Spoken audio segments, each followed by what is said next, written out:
Lui, il a repris dans son petit livre, dans un petit livre, tout plein d'histoires anciennes, enfin, des accusations qui sont lancées contre le prophète, sallallahu alayhi wa sallam, à l'époque médiévale, parce que quand l'islam n'était pas encore arrivé en Europe, l'objectif c'était de faire croire aux autochtones que Mohammed, c'est le diable en personne en fait, parce qu'il ne faut surtout pas devenir musulman, hein, il faut garder les religions présentes, les intérêts des notables, l'oligarchie présente, il faut qu'elle soit présente, il faut pas... Voilà, ils mettent en avant leurs journalistes de l'époque, leurs intellectuels de l'époque, parce qu'on a les nôtres aujourd'hui, pour justement dire que l'islam c'est mal, c'est pas bien, c'est diabolique. Aujourd'hui on dit que c'est des terroristes éventuellement, c'est la même musique en vérité, hein. Ça change pas. À cette époque-là, il y a eu des mensonges. Vous savez, par exemple, je vais vous citer un exemple.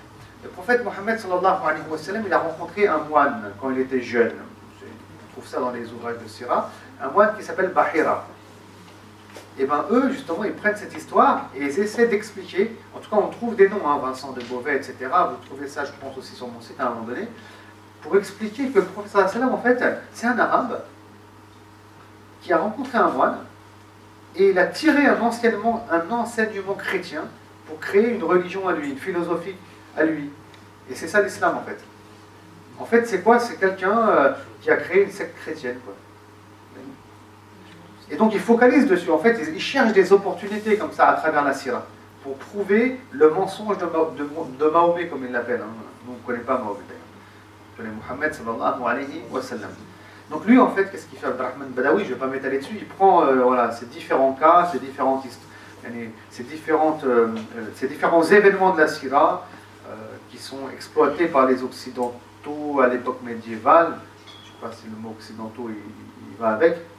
Donc, il met leurs accusations en avant, ce qu'ils ont écrit, ce qu'ils ont publié, et ensuite il répond à tout ça, bien sûr.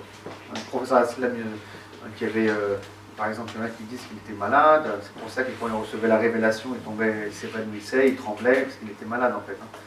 Il était épileptique, etc., etc., etc.